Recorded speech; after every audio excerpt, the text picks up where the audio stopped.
हाय, कैसे? आज बहुत दिन बाद फिर से वीडियो बना। मेरे ख्याल से शायद 1 आध महीना हो गया होगा और हमेशा कंप्लेंट ये रहती है कि मैं वीडियो नहीं बनाता। तो मेरे साथ प्रॉब्लम असल में ये रहती है कि कुछ-कुछ काम में लगे रहते हैं ना, हॉस्पिटल से फुर्सत नहीं हो पाता मैं, इसलिए फिर वीडियोज़ मेरे जो है थोड़े से लेट हो जाते हैं। और क्योंकि दिवाली भी थी, उसके बाद 11th, तो फिर इन सब चीज़ों में भी थोड़े से व्यस्त रहते हैं। इसलिए वीडियो जो है मेरे एकदम मतलब मैं सोचता हूँ कि कम से कम महीने में 2 वीडियो तो मैं डाल दिया करूँ, पर ऐसा हो नहीं पाता।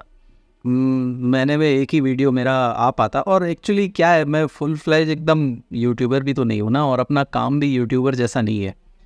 कोई ऐसा एंटरटेनमेंट पर्पस से भी ये नहीं है ना? एजुकेशनल पर्पस से है, थोड़ा-सा इन्फॉर्मेशनल है।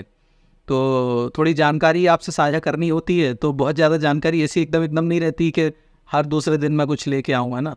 तो मेरा उद्देश्य यूट्यूब पर वो नहीं है, जैसा सबका होता है कि भाई अब यूट्यूब पे पैसे कमाने हैं, कोई ऐसी बात है। मैं सिर्फ़ आपको जानकारी देने आता हूँ। जब मुझे ऐसा लगता है कि आपको कोई ख़ास जानकारी देने लायक है कि ये इस बारे में आपको बताना चाहिए, तो वो मैं फिर तब आता हूँ, है ना? जब मुझे लगता है कि हाँ, ठीक है, ये टॉपिक जो है यूट्यूब पर होना चाहिए या ये जानकारी होना चाहिए। तो आज का टॉपिक तो थंबनेल से आप समझ गए होंगे कि आज क्या बात करने वाले हैं। क्षार सूत्र थेरेपी फिस्टुला में तो सबको पता है, जितने भी फिस्टुला के पेशेंट्स हैं उनको पता है, या घर में उनके जितने भी फिस्टुला के पेशेंट हैं और जिन्होंने क्षार सूत्र थेरेपी ली है, वो फिस्टुला में क्षार सूत्र के बारे में जानते हैं। लेकिन क्या है, अभी बहुत सारे लोगों को, हालांकि ये डायरेक्टली आपसे रिलेटेड नहीं है, आप मतलब इसको जानना ऐसा बहुत भी नहीं है, लेकिन हाँ, क्योंकि क्षार सूत्र आपने कराया है या कराने का प्लान है, तो एक छोटी सी ये जानकारी है। तो ये आपको पता होना चाहिए, मतलब इस बारे में कि क्षार सूत्र थेरेपी में कितने तरह के क्षार सूत्रों का यूज़ होता है, कितने भिन्न भिन्न तरह के क्षार सूत्र होते हैं, अलग अलग कंडीशन के हिसाब से कौन कौन से क्षार सूत्र हैं जिनका फिस्टुला के ट्रीटमेंट में हम उपयोग करते हैं। ठीक है, अब ये मतलब चॉइस है और कंडीशनल है कि किस क्षार सूत्र का यूज़ किस कंडीशन में किसको करना है, ये डॉक्टर साहब के ऊपर होता है ना? डॉक्टर्स जो होते हैं, जो क्षार सूत्र थेरेपी दे रहे हैं पेशेंट को, जो क्षार सूत्र कर रहे हैं फिस्टुला में, ये उनके ऊपर रहता है। इसका कोई स्टैंडर्ड प्रोसीजर ऐसा नहीं है कि इसके बाद ये क्षार सूत्र है, इसके बाद ये क्षार सूत्र। ये कंडीशनल है और डॉक्टर साहब को जैसा ठीक लगता है उस हिसाब से इन क्षार सूत्रों का यथास्थिति, जैसी सिचुएशन है उसके हिसाब से इन क्षार सूत्रों को अप्लाई करते हैं और वो पेशेंट ठीक होते हैं। कहीं ज़रूरत पड़ती है, कहीं ज़रूरत नहीं पड़ती है, तो ये अलग बात है। लेकिन यहाँ मैं आपको मोटी मोटी चीज़, मतलब एक एक लाइन में बताऊँगा, थोड़ा आपको ओवरव्यू देने के लिए, क्योंकि पूरा समझाना तो पॉसिबल नहीं है ना कि किस कंडीशन में किस तरह के क्षार सूत्रों का यूज़ करना है। और फिर इतना जानने के बाद भी, अनुभव के बाद, हम क्षार सूत्र का मतलब डिफरेंट तरह से यूज़ कर पाते हैं। तो इसका कोई फिक्स फॉर्मूला नहीं है कि ऐसी कंडीशन में ऐसा क्षार सूत्र, ऐसी कंडीशन में ऐसा क्षार सूत्र। लेकिन फिर भी मैं आपको एक जानकारी के तौर पे एक एक लाइन में क्षार सूत्रों के बारे में बताऊंगा और किस क्षार सूत्र को किस कंडीशन में यूज़ करते हैं। एक छोटी सी एक लाइन की डेफिनेशन मैं आपको बताऊंगा कि कहाँ यूज़ करते हैं, है ना? तो सबसे पहले जो क्षार सूत्र यूज़ होता है वो है प्राइमरी थ्रेडिंग क्षार सूत्र। मतलब जैसे आप क्षार सूत्र थेरेपी जैसे हो रही है, तो जैसे पहला दिन है आपका क्षार सूत्र थेरेपी का पहला दिन, तो उस समय फिस्टुला में जो धागा डाला जाता है उसको प्राइमरी थ्रेडिंग सूत्र कहते हैं, है ना? तो प्राइमरी थ्रेडिंग सूत्र कैसा होता है? खैर, उसके कंटेंट्स डिफरेंट होते हैं, उसमें क्षार भी नहीं होता है। प्राइमरी थ्रेडिंग सूत्र मतलब एक ऐसा सूत्र जो पहले दिन डालने के लिए बना हो, उसमें ऐसी दवाइयाँ हों जो फर्स्ट डे ऑफ क्षार सूत्र जो है उसमें उसको हम अप्लाई कर सकते हैं। तो प्राइमरी थ्रेडिंग सूत्र कैसा होता है?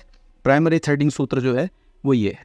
ठीक है, अब ये ठीक से दिख रहा है या नहीं दिख रहा मुझे नहीं पता, दिख रहा है, शायद दिख रहा होगा। तो खैर, नहीं दिख रहा तो मैं इसमें स्क्रीनशॉट ऐसे मैं लगा दूंगा। तो प्राइमरी थ्रेडिंग सूत्र का क्या है? फर्स्ट डे ऑफ क्षार सूत्र, जिस दिन आपका क्षार सूत्र थेरेपी पहले दिन ऑपरेट हो रहा है, उस दिन इस क्षार सूत्र को उस दिन इस सूत्र को अप्लाई करते हैं। क्षार सूत्र नहीं होता, ये प्राइमरी थ्रेडिंग सूत्र होता है, इसमें क्षार नहीं होता है। तो पहले हफ्ते इसको डले रहने देते हैं, तो ये ट्रैक को थोड़ा सा पेटेंट करता है, क्लीन करता है, इन्फ्लेमेशन थोड़ा सा कम करता है। उसके नेक्स्ट वीक से, मतलब दूसरे हफ्ते से, कोई भी क्षार सूत्र अप्लाई किया जाता है। तो जैसे मान लीजिए कोई छोटा सा फिस्टुला, मैं आपके नॉलेज के लिए बता रहा हूँ, ऐसा ज़रूरी नहीं कि ये फंडा जो है वो आपके ऊपर भी अप्लाई हो। मैं आपको समझने के लिए एक बात बता रहा हूँ। जैसे छोटे फिस्टुला होते हैं जिसमें बहुत कम इन्फ्लेमेशन होता है, कम कॉम्प्लिकेटेड होते हैं, है ना? कभी सबक्यूटेनियस होते हैं, छोटा सा इंटेस्टाइनल 2-3-4 सेंटीमीटर का छोटा फिस्टुला, जिसका इतिहास बहुत ज़्यादा नहीं है, जिसकी हिस्ट्री बहुत ज़्यादा नहीं है। ऐसे फिस्टुलाज में जो है स्नोही जात्यादि क्षार सूत्र का यूज़ करते हैं, है ना। उसमें और भी मेडिसिन होती है, मतलब स्नोही के साथ कुछ और भी मेडिसिन होती हैं जिसको यूज़ करते हैं। वो वाला धागा है ये वाला, ये क्षार सूत्र है। ये भी मतलब प्राइमरी थ्रेडिंग जैसा ही आपको दिखेगा, तो ये कुछ इस तरह का है। तो इसको यूज़ करते हैं। ये क्षार सूत्र ऐसा है कि अगर छोटा फिशुला है, नॉर्मल है, तो इस थ्रेड को डालते हुए, क्षार सूत्र को करते हुए 1-1 सेंटीमीटर 1-1 हफ्ते में ऐसे कटते हुए, और ये धीरे धीरे करके फिशुला जो है पूरी तरह कट के ठीक हो जाता है। अब ज़रूरी नहीं छोटे फिशुला में कभी कंडीशन बदलती है तो डिफरेंट तरह के क्षार सूत्र अप्लाई हो सकते हैं, लेकिन मैं एक आपको समझने के लिए बता रहा हूँ कि अगर छोटा फिशुला नॉर्मल है और बिल्कुल भी उसमें कॉम्प्लिकेशन ऐसे नहीं है, तो इस क्षार सूत्र से वो पूरी तरह ठीक हो जाते हैं। अगली कंडीशन ऐसी आती है कि मान लीजिए छोटा ही फिशुला है लेकिन इन्फ्लेमेशन थोड़ा सा उसमें ज़्यादा है ना। और इन्फ्लेमेशन का मतलब ऐसे सूजन ज़्यादा है, दर्द ज़्यादा हो रहा है, उसमें से पस डिस्चार्ज ज़्यादा हो रहा है, या पेशेंट जो है वो उसको ज़्यादा पेन है ना। तो क्या करते हैं फिर उस समय गुग्गुल क्षार सूत्र का यूज़ करते हैं। गुग्गुल एक मेडिसिन होती है, वो उसके साथ उस क्षार को मिला करके फिर उस सूत्र को बनाया जाता है, तो वो गुग्गुल क्षार सूत्र कहलाता है। वो कैसा दिखता है? गुग्गुल क्षार सूत्र भी कुछ ऐसा ही दिखता है, इस तरह का गुग्गुल क्षार सूत्र है। और गुग्गुल क्षार सूत्र को अप्लाई करते हैं, और क्योंकि 3-4 सेंटीमीटर का मान लो फिस्टुला है, तो ग्रेजुअली गुग्गुल क्या है, थोड़ा सा एंटी इन्फ्लेमेटरी होता है, थोड़ा सूजन को कम करता है, दर्द भी नहीं होता है। तो ऐसे ये क्षार सूत्र ऐसी कंडीशन में डालते हैं जो कि नॉर्मल से थोड़े से ज़्यादा कॉम्प्लिकेटेड है, मतलब एकदम कॉम्प्लिकेटेड नहीं है पर नॉर्मल से थोड़े से ज़्यादा है। तो ऐसी स्थिति में गुग्गुल के क्षार सूत्र का यूज़ किया जाता है, ठीक है। अब यहाँ से मैं आपको एक तो मैंने प्राइमरी थ्रेडिंग सूत्र बताया जो सब में फर्स्ट सिटिंग में हर तरह के फिशुल में, चाहे कॉम्प्लिकेटेड हो चाहे नॉन कॉम्प्लिकेटेड हो, छोटा हो बड़ा हो कैसा भी हो, फर्स्ट सिटिंग में प्राइमरी थ्रेडिंग सूत्र अप्लाई कर देते हैं। अब सेकंड सिटिंग से फिशुला के हिसाब से अगर वो बिल्कुल ही छोटा सा, उसमें कोई किसी तरह का इन्फ्लेमेशन नहीं है, इन्फेक्शन नहीं है, पस डिस्चार्ज बहुत ज़्यादा नहीं है, तो स्नोही जात्यादि क्षार सूत्र लगा देते हैं, ग्रेजुअली वो ठीक हो जाता है। लेकिन इस तरह के फिशुला में अगर थोड़ा सा कॉम्प्लिकेशन है, ये देख के समझ में आता है, अनुभव की बात है, तो इसीलिए मैं कह रहा हूँ हमेशा कि डॉक्टर साहब के ऊपर है। तो अगर उनको लगता है तो गुग्गुल क्षार सूत्र का यूज़ कर सकते हैं। यहाँ तक तो ये सब कुछ ठीक है, लेकिन अब मान लीजिए आपका फिशुला थोड़ा सा और बड़ा है। अब मतलब बड़े का मतलब ऐसा है 4-6 सेंटीमीटर का है, 7 सेंटीमीटर का, मान लीजिए थोड़ी सी एब्सिस कैविटी भी है, इन्फेक्शन थोड़ा सा ज़्यादा है, डिस्चार्ज भी थोड़ा सा ज़्यादा है, थोड़ा सा आपका फिशुला पुराना भी है। ऐसे फिशुलाज में प्राइमरी थ्रेडिंग सूत्र अप्लाई करने के बाद नेक्स्ट वीक से स्नोही का क्षार सूत्र यूज़ करते हैं। ये प्योर स्नोही का होता है। स्नोही जात्यादि क्षार सूत्र जो एक मैंने पहले बताया था, उसमें स्नोही बहुत कम होता है, अदर मेडिसिन बहुत ज़्यादा होती हैं। लेकिन ये वाला जो क्षार सूत्र है, स्नोही क्षार सूत्र, इसमें स्नोही और जो क्षार जो यूज़ करते हैं अपामार्ग, ये काफ़ी मतलब ठीक ठाक मात्रा में होता है। और इसे इसीलिए भी यूज़ करते हैं क्योंकि इन्फेक्टेड कंडीशन होती है, तो यहाँ पे इसकी आवश्यकता होती है। तो ये वाले क्षार सूत्र को उस जगह फिर अप्लाई करते हैं कंडीशन के हिसाब से, अगर फिस्टुला थोड़ा सा ज़्यादा कॉम्प्लिकेटेड है ना। आमतौर पे मतलब आप कह लीजिए कि जैसे ग्रेड, अगर आप ग्रेड के बारे में नहीं जानते तो मेरा पुराना वीडियो देख लीजिएगा, उसमें मैंने ग्रेड्स के बारे में बताया, फिस्टुला के कितने ग्रेड होते हैं। तो ये आमतौर पर सेकंड ग्रेड से शुरू होता है। पहले जो मैंने कंडीशंस बताई हैं ये ग्रेड 1 की बताई हैं। इन कंडीशंस पे वो क्षार सूत्र, दोनों क्षार सूत्र यूज़ हो सकते हैं, स्नोही जात्यादि और गुग्गुल। लेकिन अगर सेकंड ग्रेड का फिस्टुला है तो यहाँ पे कभी कभी प्योर स्नोही और अपमार्ग क्षार का जो क्षार सूत्र है वो यूज़ करते हैं, है ना। उसके बाद इसको डालते हैं और इसको कंटिन्यूसली भी यूज़ कर सकते हैं, या कहीं अपने को लगता है कि हाँ आप कंडीशन ठीक है तो अपन गुग्गुल में भी स्विच कर सकते हैं कि हाँ भाई अब दो बार थ्रेड चेंज हो गया है, इन्फ्लेमेशन कंट्रोल में हम गुग्गुल का यूज़ कर सकते हैं, या और अच्छा लग रहा है कंट्रोल में और है तो हम स्नोही जात्यादि का यूज़ भी कर सकते हैं। और फिर लगता है कि नहीं अब थोड़ा सा इन्फ्लेमेशन बढ़ रहा है या तो इन्फेक्शन हो सकता बढ़ रहा है, तो हम वापस से स्नोही पे शिफ्ट हो सकते हैं। इस तरह की, अब ये इतने क्षार सूत्र हैं तो कंडीशनल, इसलिए मैं कह रहा हूँ डॉक्टर साहब के ऊपर है कि कंडीशनली इंटरचेंज कर सकते हैं, कब किस धागे की ज़रूरत है, कब किस तरह के क्षार सूत्र की वुंड को ज़रूरत है या फिस्टुला को ज़रूरत है, तो उस हिसाब से इसको चेंज कर सकते हैं। लेकिन नॉर्मली ग्रेड 2 में स्नोही अपामार्ग और हरिद्रा वाला जो कॉम्बिनेशन है प्योर स्नोही वाला, वो क्षार सूत्र इसमें डलता है। तो ये हो गया। लेकिन अब इससे भी ऊपर यदि जाएंगे आप, और इन्फेक्शन यदि और बढ़ता है, फिस्टुला पुराना होता है, मल्टीपल ओपनिंग्स हो जाती हैं, मान लीजिए कोई ऐसी बात होती है, या ऐसे फिस्टुला जो कि डायबिटिक होते हैं या जिनमें घाव नहीं भरते हैं, घाव वुंड हीलिंग बहुत स्लो है ना, वुंड हीलिंग उतने अच्छे से नहीं हो पा रही है, घाव भर नहीं रहा, देर से भरता है, ऐसी जगह में फिर वटक्षीर क्षार सूत्र का यूज़ करते हैं। वटक्षीर क्या होता है? वट मतलब संस्कृत में वट को हिंदी में क्या कहते हैं? बरगद। तो बरगद का जो दूध होता है वुंड हीलिंग में बहुत अच्छा काम करता है ना। अब मैं ये आपको सिर्फ आपको जानकारी के लिए बता रहा हूँ, है ना। तो इसके और भी कई काम हैं और भी कई कंडीशंस में उसका यूज़ करते हैं, लेकिन आपके समझने के लिए बस सिंप्लीफाई करके मैं इसको बता रहा हूँ कि वटचीर जो है ये वुंड हीलिंग को प्रमोट करता है। तो ऐसी जगह जहाँ पे वुंड हीलिंग स्लो है या क्षार सूत्र जो है वो तेज़ी से काट रहा है, तो हमको थोड़ा सा वुंड को हील करना है, थोड़ा सा उसको सपोर्ट देना है, वहाँ पे वटचीर का यूज़ करते हैं। वटचीर क्षार सूत्र कौन सा है? वटचीर क्षार सूत्र आपका जो है वटचीर क्षार सूत्र ये है ना। इसके पहले मैंने आपको स्नोई का बताया था, स्नोई वाला ये, इसको मैंने शायद फ़ोटो आपको नहीं दिखाई थी, तो ये स्नोई वाला और ये वाला वटचीर का है। ये देखने में तो सब पैकेट एक से है ना, तो इसलिए तो वटचीर है मतलब जो बरगद के दूध से बनाया गया क्षार सूत्र है। क्षार तो सभी में होता है, अलग अलग क्वांटिटी में होता है और जितनी मेडिसिन जिसमें जितनी ज़रूरत है उतना होता है, लेकिन बेसिक जो होता है ये वटचीर होता है, बरगद के दूध से बनता है। तो वुंड हीलिंग को थोड़ा सा प्रमोट करता है ना, घाव थोड़ा सा सपोर्ट करता है घाव को भरने में, तो ये ऐसी कंडीशंस में यूज़ करते हैं। इसके बाद अब ये भी आप समझ लीजिए ग्रेड 2 और ग्रेड 3 के फिस्टुला में ऐसी कंडीशंस होती हैं, इसलिए हमको ऐसी आवश्यकता होती है, तब हम वटचीर क्षार सूत्र का यूज़ करते हैं। अब मान लीजिए कि इससे भी ज़्यादा कॉम्प्लिकेटेड फिस्टुला है, मान लीजिए कि 3rd ग्रेड का फिस्टुला है ना, 2nd और 3rd के बीच का ही है, लेकिन कॉम्प्लिकेशन कैसा है कि वुंड हीलिंग तो ठीक है लेकिन ब्लीडिंग थोड़ी सी ज़्यादा है ना। कभी कभी क्या होता है क्षार सूत्र जैसे डला रहता है ना, तो ड्यूरिंग द ट्रीटमेंट जैसे आप घर में हो क्षार सूत्र डला हुआ है, कभी कभी ब्लीडिंग करता है, मतलब ये मतलब ऐसे ब्लीडिंग नहीं करता कि बिल्कुल ब्लीडिंग होने लगे, ये बात नहीं है, लेकिन हल्का सा रुई में जैसे लगा हुआ आ जाए, इस टाइप का, जैसे आप कॉटन पैड लगा के रखते हैं तो उसमें थोड़ा सा ब्लड आ जाए, ऐसी कंडीशन में, या जैसे ऐसे पेशेंट है जिनकी एंटीप्लेटलेट थेरेपी चल रही है ना, जैसे हार्ट का ऑपरेशन किसी किसी का होता है, या किसी को मतलब एंटीप्लेटलेट मतलब जैसे खून पतला करने की जो टैबलेट चलती है ना, उस तरह की कंडीशंस है, डायबिटिक है, कुछ ऐसी बात है, तो कभी कभी क्या है थोड़ा बहुत ब्लीड करता है, तो ऐसी कंडीशन को रोकने के लिए उदुम्बर क्षार सूत्र का यूज़ करते हैं। उदुम्बर को, ये तो संस्कृत नाम है उदुम्बर, लेकिन हिंदी में आप उसे गूलर समझ सकते हैं, गूलर के दूध का बनता है वो। तो गूलर के दूध का जो क्षार सूत्र है वो थोड़ा सा क्या ब्लीडिंग को कंट्रोल करता है, हीमोस्टैटिक होता है, उसकी प्रॉपर्टी है हीमोस्टैटिक। तो क्या होता है वो हीमोस्टैटिक होने की वजह से क्या है वो थोड़ा सा खून को रोकता है। अगर क्षार सूत्र वो उदुम्बर वाला क्षार सूत्र अगर फिस्टुला में होगा तो ब्लीडिंग को थोड़ा सा वो रिड्यूस करेगा, कम करेगा बनस्पत पहले के, कि आप यदि नॉर्मल क्षार सूत्र डालेंगे और यदि आप उदुम्बर डालेंगे तो उसमें ब्लीडिंग जो है वो कंपैरेटिवली कम होगी, या हो सकता है ना भी हो, छोटे मोटे ब्लीडर्स होते हैं तो वो तो नॉर्मली सबसाइड हो जाते हैं उससे। तो ऐसी कंडीशन में फिर उदुम्बर यूज़ करते। तो मैंने आपको कितने तरह के बता दिए, मैंने बहुत सारे तरह के बता दिए। प्राइमरी थ्रेडिंग से मैंने शुरू किया था, वो तो कॉमन है।